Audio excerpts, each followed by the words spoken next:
Bom dia, meus irmãos, ou boa tarde, ou boa noite, conforme o tempo aí que você vai buscar essa aula. É muito importante que você esteja preparado aí com a sua Bíblia para mais uma aula no tema Firmados no Evangelho. Essa é a série, estamos chegando basicamente quase que o fim. Hoje é a penúltima aula. Domingo que vem o Robson vai trazer essa última aula e depois teremos uma nova série baseado no livro de Neemias. Não percam, depois nós vamos passar mais informações a respeito dessa nova série para agosto. Enfim, nós estamos nesse momento de pandemia, não podemos ainda estar juntos da forma que estávamos acostumados, mas é um momento especial também. E para que essa aula flua de maneira tranquila, de maneira que venha falar aos nossos corações, vamos orar, vamos entregar nas mãos do Senhor, tá bom? Baixe sua cabeça, ore comigo. Pai querido, Deus de amor, obrigado pela oportunidade que temos, ó Deus, de poder nos achegar a Ti, abrir a Tua palavra e buscar a Tua vontade para as nossas vidas. Pai, mas não deixe que fiquemos só naquilo que vamos aprender, só no cognitivo, mas ajuda-nos, ó Deus, a praticar realmente a Tua palavra em nossas vidas e que possamos ser melhores filhos Teus, que possamos, ó Deus, ser participantes ativos no reino do Senhor, testemunhando da pessoa de Cristo, o que Ele fez e faz em nossas vidas, principalmente para aqueles que estão aflitos e sem esperança. Em nome de Jesus oramos. Amém. Ok. Lembrando, meus irmãos, que tivemos essas aulas aqui, né? Todas elas. e a última, domingo passado, a missão de vida baseada no Evangelho que o Robson trouxe para a gente. E hoje vamos estar nesse tema, preparados para o bom combate. Muito bem, entendendo, meus irmãos, que quando se trata de combate, eu queria fazer aqui uma ilustração. Pensem em vocês que nosso país é tranquilo em relação a isso, mas pense que estamos para ir para uma guerra. Certamente, se formos convocados para ir para uma guerra, vão ser chamados aqueles que estão mais preparados, aqueles que estão no exército aprendendo e tudo mais. Mas imagine que alguns de nós possa ir nessa guerra. Certamente nós vamos ter treinamentos, nós vamos ser chamados pelo superior, né, desse combate aí, e ele vai nos expor muitas coisas a respeito do nosso inimigo. Primeira coisa, quem é o nosso inimigo? E quais são as armas que nós podemos usar para combater este inimigo? Nós vivemos um momento de combate. Lembre-se, nós estamos contra a Covid-19, essa pandemia. Certamente você, como eu, ao sair de casa, a gente está sempre lembrando, nossa, preciso pegar a minha máscara. Opa, preciso pegar meu álcool em gel. É uma forma da gente combater essa pandemia. Agora estou sem máscara porque estou aqui em casa, tranquilo, passando essa aula, gravando essa aula para domingo, então não preciso usar máscara. Você também não precisa usar máscara aí, mas se sairmos, certamente nós vamos ter que usar essa arma e outras armas mais que devemos fazer, né? Bom, isso é preparar para o combate, isso é uma forma da gente conhecer o inimigo, conhecer quais são as armas melhores para combater esse inimigo, quando será essa batalha, quem são os nossos companheiros, em qual companhia eu estou, né? Eu estou bem de saúde, e se acontecer isso ou aquilo, são estratégias que nós devemos buscar para esse bom combate. Para ganharmos a guerra, certamente. Não vamos para a guerra pensando em perder a guerra, mas para combater e derrotar o inimigo. E é sobre isso que nós vamos falar hoje. Preparados para o bom combate. Essa é a primeira aula, por isso é a aula A. Vai ter a segunda aula, que vai ser a última da série, que o Robson trará para a gente, que é Preparados para o bom combate, parte B. Ok? Muito bem, objetivos dessa aula de hoje. Conhecer a realidade do combate pela mente do cristão. Como cristãos, nós temos que conhecer essa realidade pensando realmente nesse combate. E conhecer essa realidade é necessário. Temer se tornar mundano na forma de pensar e de fazer escolhas na nossa vida. Nós precisamos fugir daquilo que o mundo está oferecendo. E nós temos que ter medo do que o mundo está oferecendo. Porque são coisas que nos prejudicam na fé, que nos causam males espirituais, e nós precisamos temer isso. E vamos conhecer algumas coisas a respeito disso.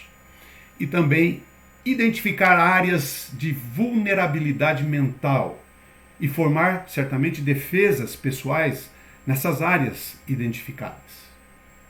Muito bem, meus irmãos. Continuemos, então. Tome esse versículo e fique gravado na sua mente aí, que Paulo escreveu em 2 Timóteo 4,7, que diz: combati o bom combate, terminei a corrida, guardei a fé. Fique com esse versículo enquanto a gente fala alguma coisa a respeito dos bons combates e dos maus combates. Tá? Então, quando Paulo disse isso, ele estava preso em Roma. O contexto ali é um momento final de Paulo, ele percebe que vai chegar o fim da vida, e ele então faz essa declaração curta no versículo 7, e ele faz um resumo do seu ministério, ele faz um resumo daquilo que ele considera para a sua vida. Combati o bom combate, terminei a corrida, guardei a fé. Mas quais são os bons combates e os maus combates? Eu fiz uma lista aqui e você tem a liberdade de acrescentar outros aí no chat para enriquecer nossa aula, tá bom? Então, no bom combate, eu enumerei alguns. O evangelismo, depois que eu conheci a Cristo, que eu vim para Cristo, eu então passei a evangelizar, a falar de Cristo às outras pessoas. Eu tenho sempre um discipulado a fazer, eu faço visitações de encorajamento. Também está incluído no bom combate fazer a vontade de Deus, observar a palavra de Deus, ouvir e obedecer o Espírito Santo e, enfim, cumprir a missão. Certamente temos outros bons combates, que eu espero que você me ajude e vai alistando aí no chat, tá? E mau combate, não buscar a santificação, viver no mundanismo, ter vida dupla, rejeitar a Deus e a sua verdade. Isso tudo, meus irmãos, sendo cristão, tá? Encontrei a Cristo, mas eu estou num mau combate. E não lidar com o pecado, eu vou vivendo, um pecadinho aqui, um pecadinho ali, mas eu não quero lidar com os pecados, não. E também ceder às tentações do mal. Certamente, quando eu estou nessa condição do mau combate, eu preciso buscar a Deus e reverter a situação. Porque eu sei que o bom combate são as coisas voltadas para o Senhor, para o reino de Deus. Muito bem, fazendo uma análise aqui da vida cristã na atualidade. Sempre foi difícil ser um cristão nesse mundo. Nós sabemos disso. As diferenças de crenças, podemos inclusive chamar de visão de mundo ou visão da vida. Entre alguém que crê na Bíblia e aqueles que têm outras bases de fé. E isso certamente cria tensões e às vezes tensões insolúveis. Muitas vezes na história, em diversos lugares, os cristãos pagaram com a vida por causa das suas convicções de fé. E a gente poderia enumerar muitas pessoas que passaram por isso. Atualmente, há uma luta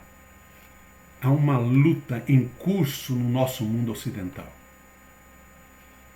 Você e eu passamos por isso. E onde cristãos precisam para batalhar contra as tentações intelectuais e morais que são propostas pelo mundo pagão. E quantas vezes estamos de frente com essas coisas? Essa luta é contra o mundanismo. Esta é a tentação mais sutil e prejudicial que enfrentamos na atualidade. Somos vencidos quando cedemos em nossos valores da fé e às vezes nós somos vencidos para ser aceito num grupo social. Também para estar na moda. Afinal de contas, o pessoal está assim e eu também vou ficar assim. Vou aceitar isso. E às vezes até por um reconhecimento, né, mais popular na turma. E também ser respeitado no meio. Eu quero ser bem visto no meio do meu grupo. O perigo está em adotarmos algumas formas de tolerância moral em substituição à rigidez dos valores bíblicos. De nos inclinarmos para o lado mais progressista do cristianismo, nos tornando até liberais, sem deixar de ser cristão. E dessa forma, então, afastando daquilo que nós chamamos da linha conservadora. Eu vou mostrar aqui um quadro que compara, de forma bem sintética, tá? Essas duas escalas de valores morais. e espirituais. Então vamos ver.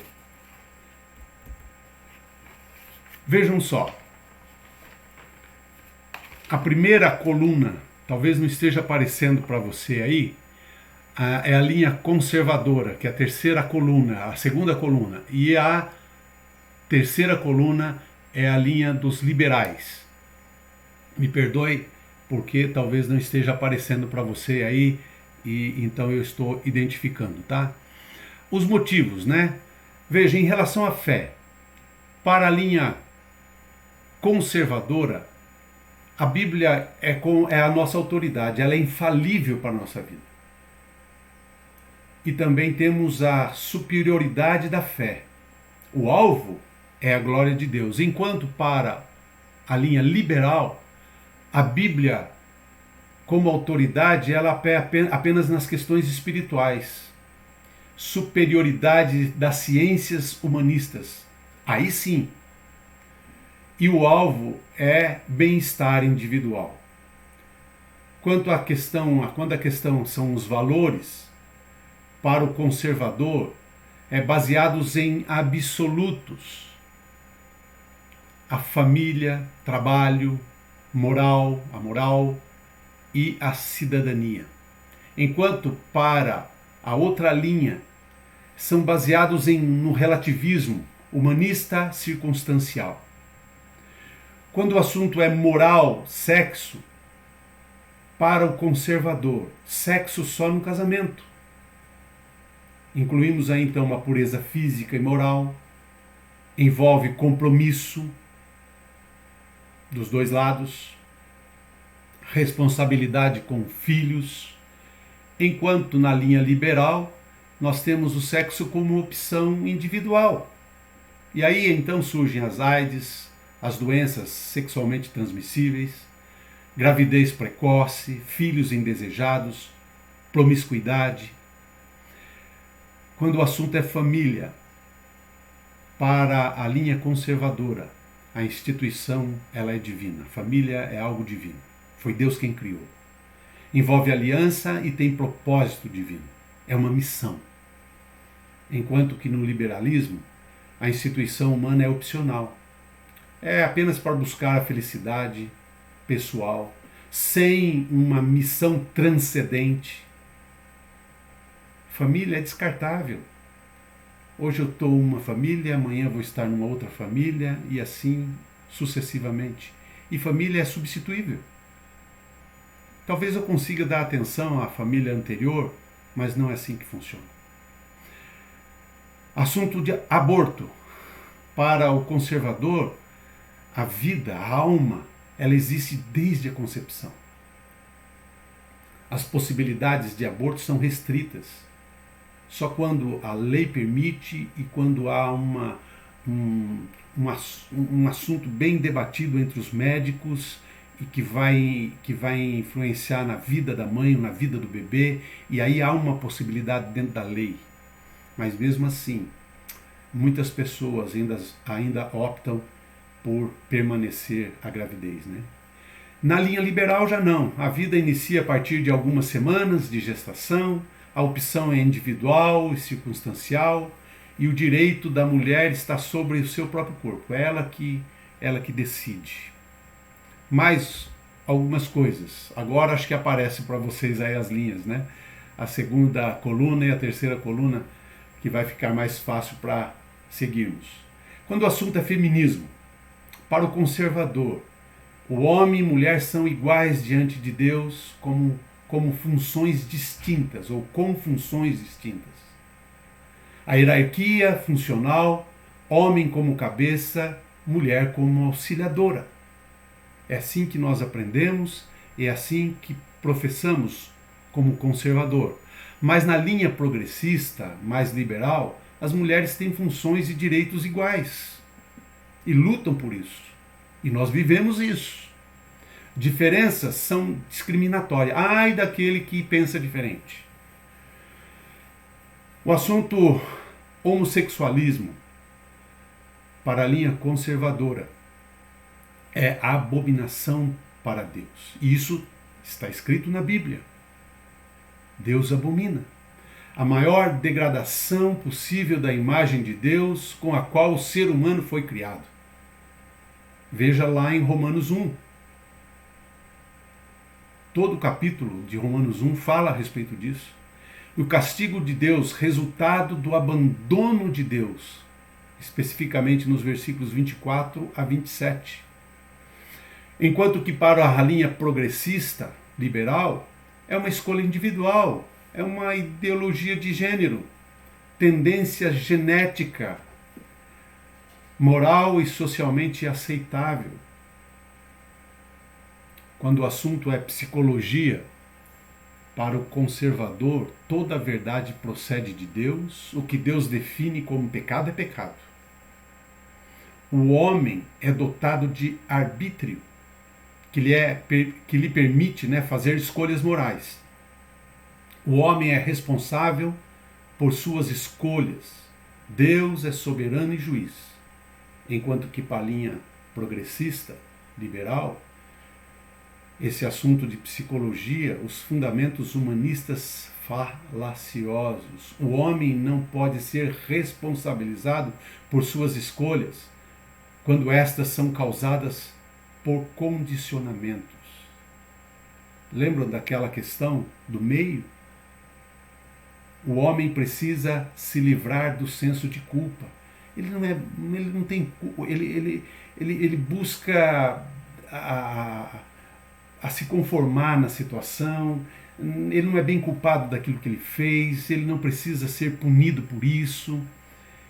E em relação ainda a essa questão das causas, de condicionamentos, a culpa é do meio, é o meio que influenciou, e é por isso que ele é assim, e por isso que ele faz essas coisas, não é bem pecado. Bom, enfim, eu dei essa linha mais para a gente ter uma ideia. Não vamos discutir esses assuntos. Vamos considerar a exortação de Paulo a Timóteo. Nós vamos prosseguir a aula. O seguinte, meus irmãos. Eu tenho 2 versículos aqui que eu queria que você considerasse. 1 Timóteo 1,18 diz o seguinte. Paulo escrevendo a Timóteo: Timóteo, meu filho, dou-lhe esta instrução, segundo as profecias já proferidas a seu respeito, para que, seguindo-as, você combata o bom combate. Essa é uma exortação que Paulo faz a Timóteo, lembrando que Timóteo é um líder de uma comunidade cristã. E Paulo chama ele de filho, porque ele está discipulando Timóteo no início daquele trabalho. E ele passa essa instrução. E ele fala de algo que já aconteceu lá atrás, segundo as profecias já proferidas a seu respeito, para que você, seguindo-as, você combata o bom combate. Preste atenção naquilo que eu vou falar. E ele passa uma série de orientações a Timóteo para que Timóteo não saia do caminho. 1 Timóteo 6,12 diz o seguinte, ainda Paulo falando para Timóteo: combata o bom combate da fé, Timóteo. Tome posse da vida eterna, para a qual você foi chamado e fez a boa confissão na presença de muitas testemunhas. Eu fico contente de ver, quando passo por essas orientações de Paulo, como são importantes quando alguém vai para o campo, trabalho, e tem alguém discipulando, tem alguém acompanhando, tem alguém encaminhando algumas orientações, estimulando a pessoa no trabalho. E Paulo está fazendo isso aqui, e nós aprendemos com Paulo, devemos fazer isso. Sempre apoiar aquelas pessoas que estão, os missionários que estão à frente, com a sua família.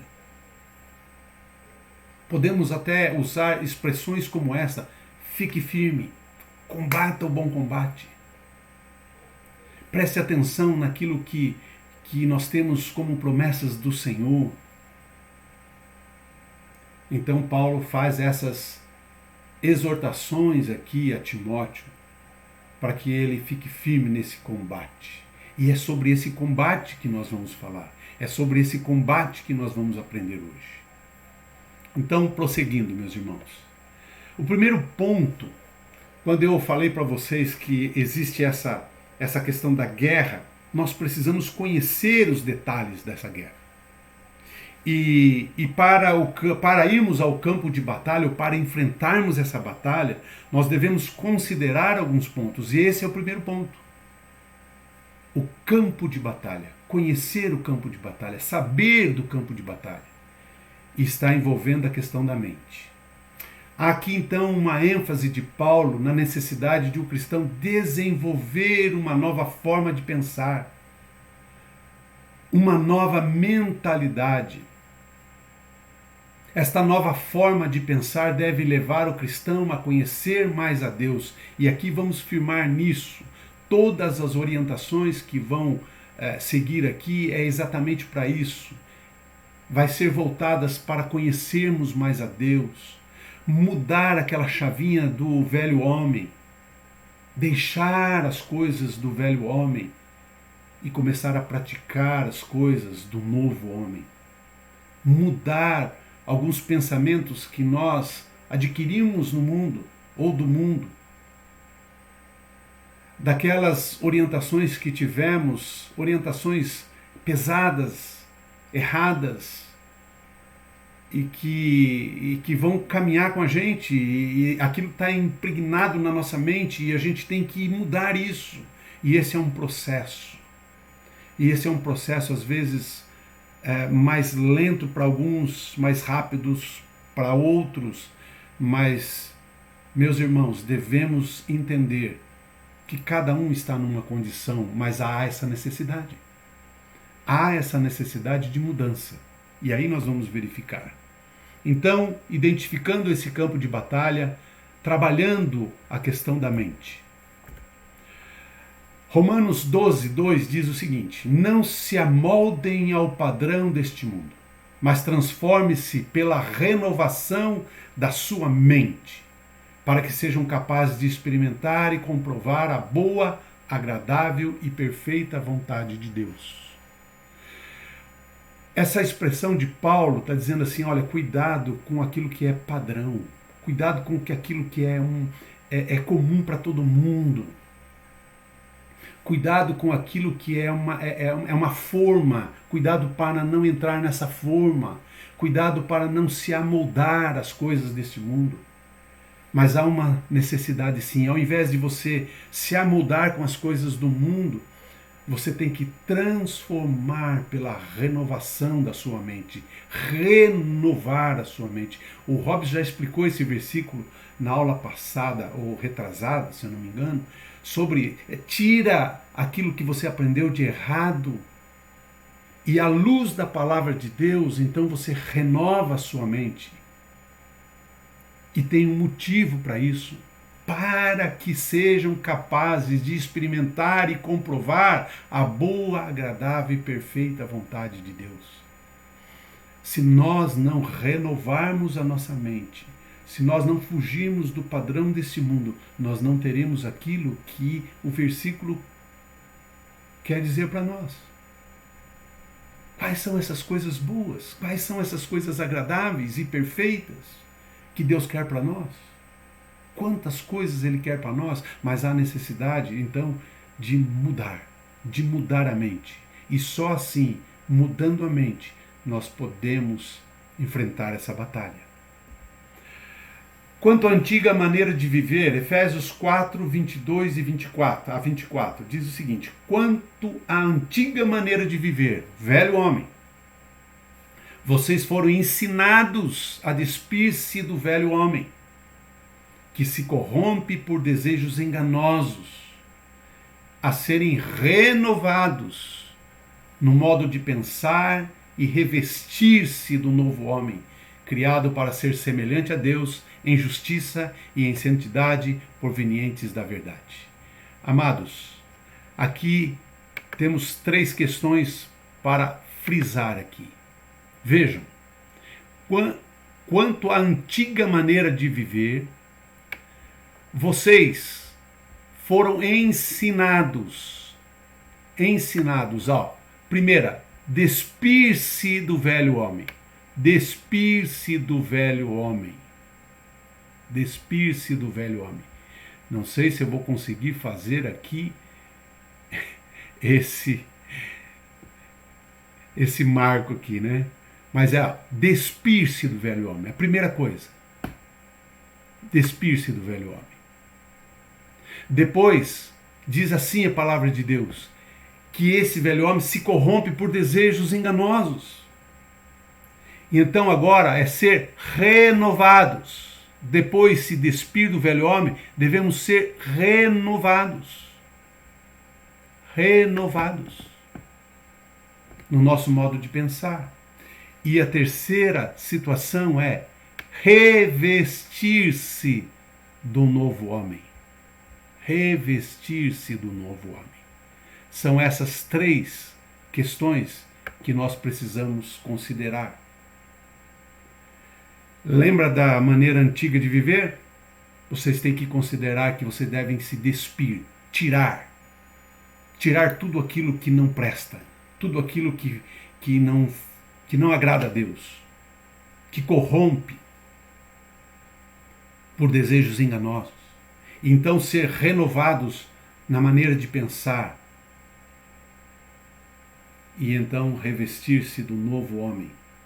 Esse novo homem foi criado para ser semelhante a Deus. É isso que Deus espera de nós. Deus espera isso de nós. Por isso que cada um tem que entender a sua condição. A sua condição. Onde você está?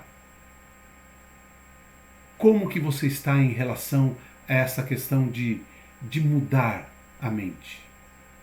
Tem algumas áreas que você tem mais facilidade, mas tem outras que tem mais dificuldades. Eu sei, você é como eu, a gente luta, e essa luta ela é contínua, e ela não acaba, ela nunca acaba. Só quando morremos ou quando Jesus volta. Porque essa luta é contínua, porque nós vivemos nesse mundo, não é verdade? Muito bem, Colossenses 3, versículos 2, 9 e 10, diz o seguinte: mantenha o pensamento nas coisas do alto e não nas coisas terrenas. Deixemos aquilo que é mundano e vamos manter as coisas do alto. Quais são essas coisas do alto? Daquilo que é concernente à palavra de Deus, daquilo que Deus tem para nós. Não mintam uns aos outros, visto que vocês já se despiram do velho homem com suas práticas e se revestiram do novo, o qual está sendo renovado em conhecimento à imagem do seu Criador. Quase que repete aquilo que nós acabamos de ler lá em Efésios. Porque quando fala assim, não mintam uns aos outros, dizendo que, vocês já se despiram do velho homem, vocês já tiraram aquela roupa velha, a roupa que é fedida, porque vocês estavam praticando coisas que não são boas. Mentir é pecado. Agora vocês têm que praticar a verdade. Isso é revestir-se do novo. E ainda a palavra diz que estamos sendo renovados. É um processo. Lembra do que eu falei? É um processo contínuo. Estamos sendo renovados pela palavra de Deus, em conhecimento à imagem do seu Criador. Quanto mais eu observo a palavra de Deus e pratico a palavra de Deus, mais parecido, mais eu retorno à imagem do Criador que foi deformada por conta do pecado. Só assim, meus amados, eu terei condições, você terá condições de enfrentar a batalha. A batalha. Muito bem, João 17,3 diz o seguinte: esta é a vida eterna, que te conheçam, o único Deus verdadeiro e a Jesus Cristo a quem enviaste. Esta é a vida eterna. Que te conheçam, o único Deus verdadeiro e a Jesus Cristo a quem enviaste. Nossa mente tem que estar voltada para o conhecimento de Deus, para o conhecimento de Jesus Cristo. O evangelista João está nos chamando a atenção em relação a isso, e ele resume: esta é a vida eterna. E eu arrisco aqui em dizer a vocês que é o mesmo processo, é dia a dia, é conhecer o Senhor Deus a cada dia. Por isso que não podemos ficar fora do aprendizado da palavra, de buscar a Deus na sua palavra, de buscar a Cristo em tudo aquilo que nós fazemos. Não podemos separar, não, o cristianismo, agora eu vou viver o cristianismo, e agora eu vou conhecer um pouco do mundo. Não. Nós temos que colocar tudo, depositar as fichas, nossas fichas, e apostar naquilo que é verdadeiro, naquilo que a palavra de Deus aponta como verdadeiro, que é conhecer a Deus, o único Deus, e a Jesus Cristo. Seguindo, outras advertências sérias quanto a este combate vital. E é interessante, meus irmãos, às vezes nós nos achamos fortes, achamos que estamos numa condição que não precisamos mais buscar tanto. Cuidado com isso, são ciladas do inimigo. Então vão aqui mais algumas advertências. Olha o que Tiago fala no capítulo 4, versículo 4. Adúlteros, vocês não sabem que a amizade com o mundo é inimizade com Deus? Quem quer ser amigo do mundo faz-se inimigo de Deus. Eu quero abrir a Bíblia aqui e comentar com vocês a respeito desse momento em que Tiago fala isso, para falar um pouco mais do contexto. Vejam só, capítulo 4, versículo 4. Mas antes, o que ele vai falar? De onde vêm as guerras e contendas que há entre vocês? Não vem das paixões que guerreiam dentro de vocês? Vocês cobiçam coisas e não as têm. Matam e invejam, mas não conseguem obter o que desejam. Vocês vivem a lutar e a fazer guerras, vivendo as coisas do mundo. Quando pedem, não recebem, pois pedem por motivos errados, para gastarem seus prazeres. Ao invés da submissão de Deus, essas pessoas a quem Tiago está falando aqui, eles estão buscando as coisas do mundo. E ele explica então, de onde vêm essas guerras e contenda que há entre vocês? Não vem das paixões que guerreiam dentro de vocês? Por isso que ele chama depois esses homens, mulheres, de adúlteros. Vocês não sabem que a inimizade que a amizade com o mundo é inimizade com Deus? Vou ler de novo. Adúlteros, vocês não sabem que a amizade com o mundo é inimizade com Deus? A partir do momento que eu deixo a palavra de Deus, que eu deixo de buscar a Deus e me envolvo com o mundo, eu estou fazendo a amizade com o mundo. Não podemos servir a dois senhores, porque eu vou agradar um e desagradar o outro, ou vice-versa. Mas quem quer ser amigo do mundo, faz-se inimigo de Deus. Todos que já tiveram essa experiência, eu vou conhecer um pouco o mundo, depois eu volto. Cuidado com isso. O mundo pode te engolir e tragar você. Não se deve arriscar isso. Pessoas que conheceram o Senhor Jesus no berço evangélico. Quantas pessoas já ouvi dizer isso? Eu quero conhecer um pouco, agora eu quero conhecer um pouco do mundo. Quantos testemunhos nós temos de pessoas, eu andava direito na igreja, eu confessava a Deus, eu discipulava, eu evangelizava, mas aí eu saí para conhecer um pouco do mundo. Que mal, que erro grave. E Tiago chama essas pessoas de adúlteros porque estavam querendo buscar valores do mundo em detrimento às coisas de Deus. Segundo Pedro, segunda carta de Pedro 1, versículos 3 e 4, eu coloquei 3 e 4 para fazer sentido aqui, para a gente entender. Seu divino poder nos deu todas as coisas de que necessitamos para a vida e para a piedade, por meio do pleno conhecimento daquele que nos chamou para a sua própria glória e virtude. Dessa maneira, ele nos deu as suas grandiosas e preciosas promessas, para que por elas vocês se tornassem participantes da natureza divina e fugissem da corrupção que há no mundo causada pela cobiça. Um complemento àquilo que Tiago fala.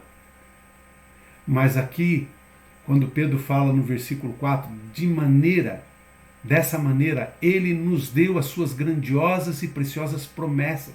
Nós temos algo prometido para o futuro, para que por meio delas ou por elas vocês se tornassem participantes da natureza divina. E com isso que nós temos, pelo poder divino, do poder de Deus, daquilo que nós temos de promessa, pensando nas coisas que hão de vir ainda, daquilo que Deus já dá e que Deus tem de promessa para nós, nós podemos então fugir da corrupção que há no mundo. Porque muitas coisas nos são oferecidas, meus irmãos. Muitas coisas nos são oferecidas. Mas como é que nós vamos fugir dessas ofertas mundanas? Só fixando o nosso pensamento nas coisas de Deus, só buscando a Deus, só tendo conhecimento da palavra de Deus, só tendo conhecimento de Deus e buscando cumprir aquilo que nós prometemos com o Senhor Jesus lá no início. Eu vou seguir a Jesus, eu vou seguir até o fim. E com isso nós estamos trabalhando a nossa mente, nós estamos mudando a nossa mente para pensar coisas do alto e não coisas do mundo. Segunda carta a Timóteo 3, de 1 a 5, diz o seguinte: saiba disto, nos últimos dias sobrevirão tempos terríveis. Os homens serão egoístas, avarentos, presunçosos, arrogantes, blasfemos, desobedientes aos pais, ingratos, ímpios, sem amor pela família, irreconciliáveis, caluniadores, sem domínio próprio, cruéis, inimigos do bem, traidores, precipitados, soberbos, mais amantes dos prazeres do que amigos de Deus, tendo aparência de piedade, mas negando o seu poder. Afaste-se também destes. Eu grifei o final desse versículo 5, exatamente porque olha a relação de pecados em que nós já estamos vivendo. Nós já estamos vivendo esses tempos terríveis. Observem que a lista é grande. E dentro desta lista ele termina dizendo: mais amante dos prazeres do que amigos de Deus. Tendo uma aparência de piedade, se você olha para a pessoa e você não percebe que a pessoa é do mundo ou pratica as coisas do mundo ou que está no fundo do poço, entrelaçados pelas coisas do mundo de pecado, não aparenta isso, porque parece que tem uma auréola sobre sua cabeça, parece um santo ou uma santa, mas não é bem assim, só tem aparência. Só tem aparência. E a palavra nos adverte, meus irmãos. Paulo está nos advertindo. Paulo advertiu Timóteo. Paulo adverte todos os cristãos. Afaste-se também destes. Destes quem?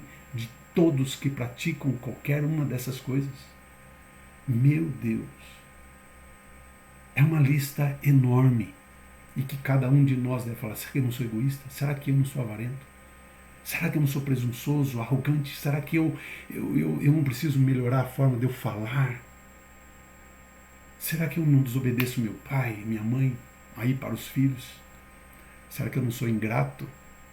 Eu não consigo agradecer ninguém, eu recebo, só recebo e não consigo identificar a mão de Deus e a pessoa me servindo? Será que eu não falo mal das pessoas? Será que eu não tenho esse fruto do Espírito Santo, que é o domínio próprio, que nós vamos ver hoje à noite, certamente, nesse domingo? Será que eu não sou inimigo também do bem? Talvez cada um de nós tenha, em algumas áreas, que rever, verificar, parar um pouco nesses versículos e verificar se nós não estamos pecando contra o Senhor em algumas áreas.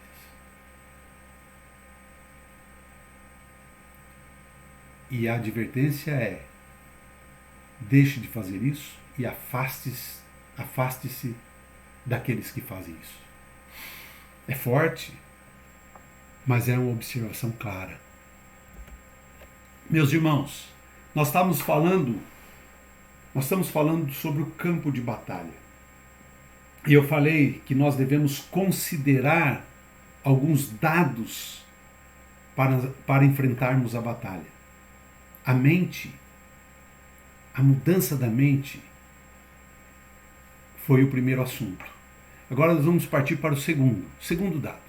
Identificando o combate.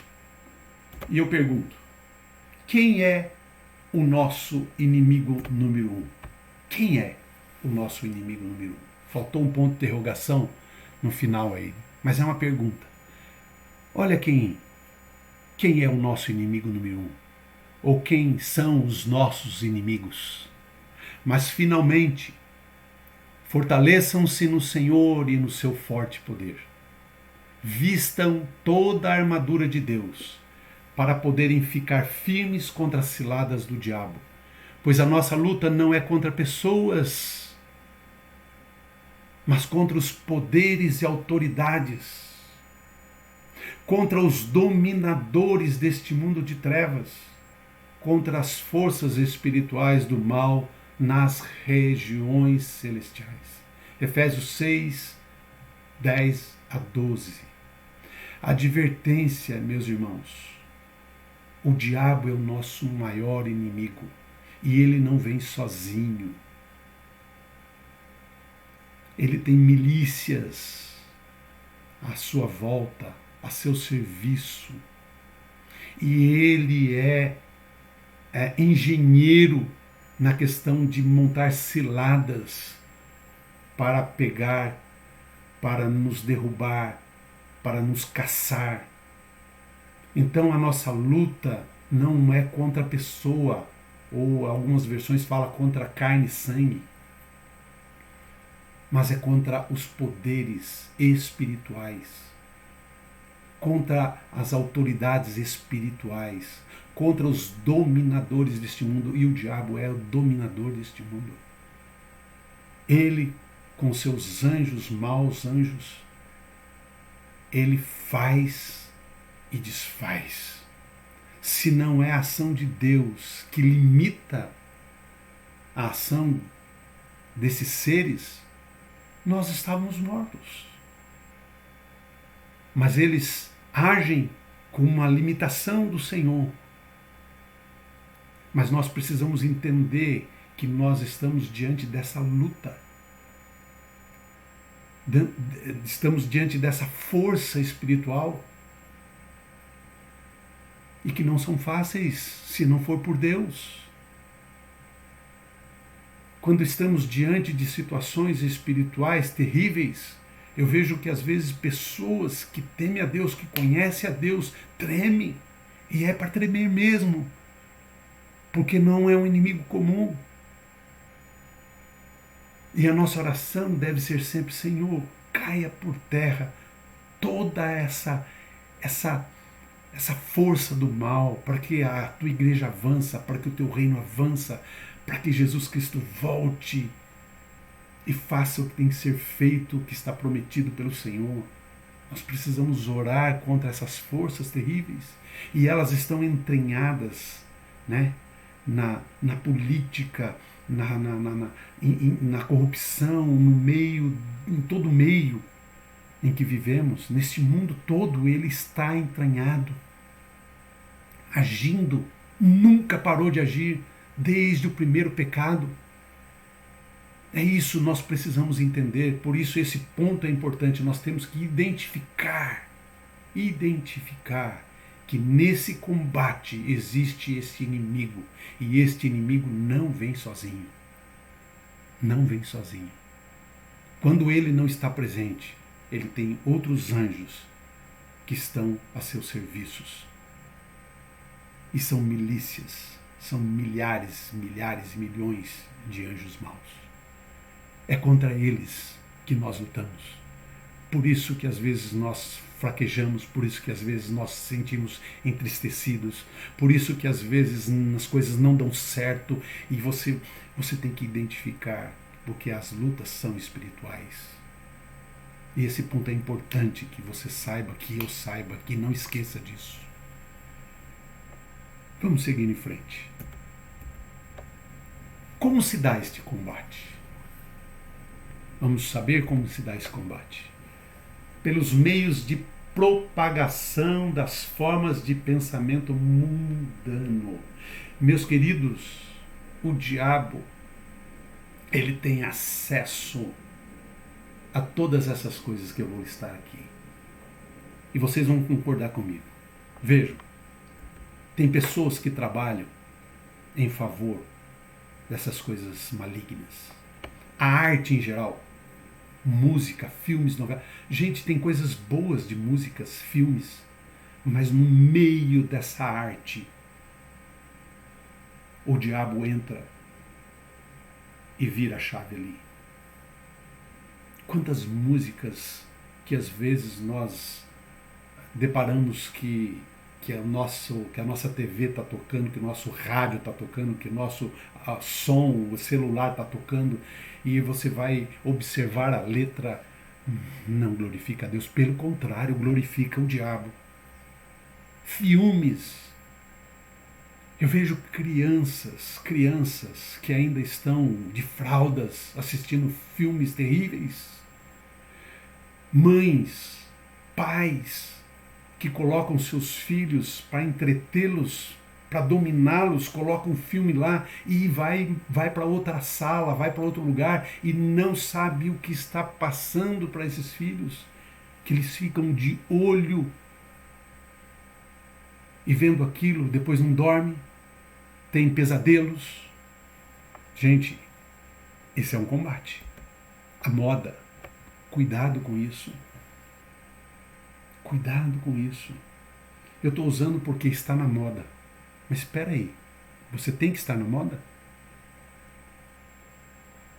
Você só não pode passar por ridículo ou pecado, mas você tem que estar na moda. A moda é importante? É importante, traz coisas novas, mas precisamos discernir o que é bom e o que é mal. O que está para o bom combate e o que está para o mau combate. Ideologias políticas e sociais. Coisas malignas estão dentro dessas questões. Quantas leis vêm e nós olhamos, a princípio parece uma lei boa, mas quando você vai ver um item ali, uma vírgula ali, muda alguma coisa que a gente não percebe, ou com aqueles que fazem as leis não percebem, que porventura às vezes temem a Deus, mas não percebe, e passa uma lei que não faz bem para a humanidade. ideologias sociais, tudo aquilo que vem de novidade para nós, que está sendo implementado no mundo, e nós abraçamos como algo novo. As gerações passam e as coisas vão mudando. Cuidado com essas mudanças. Não é porque hoje tem que é lei, que a gente deve seguir. Cuidado. É preciso voltar para trás às vezes. E ser cristão, às vezes, é ser taxado de atrasado.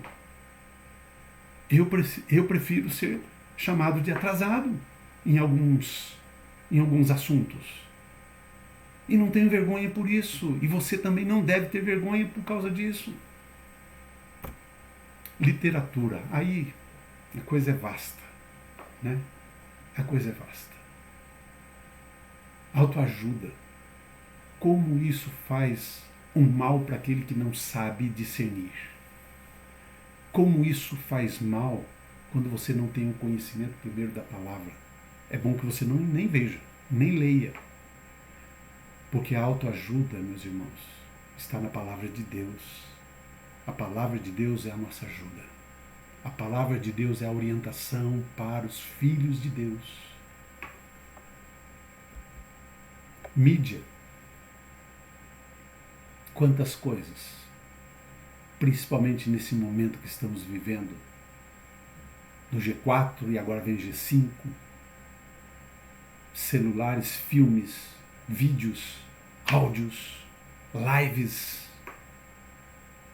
Precisamos discernir na palavra de Deus e ter esse cuidado, porque enquanto você está trabalhando para aquele primeiro ponto da mudança da mente, nesse momento você está sendo encharcado de coisas do mundo, e isso contrapõe aquilo que você está buscando no Senhor.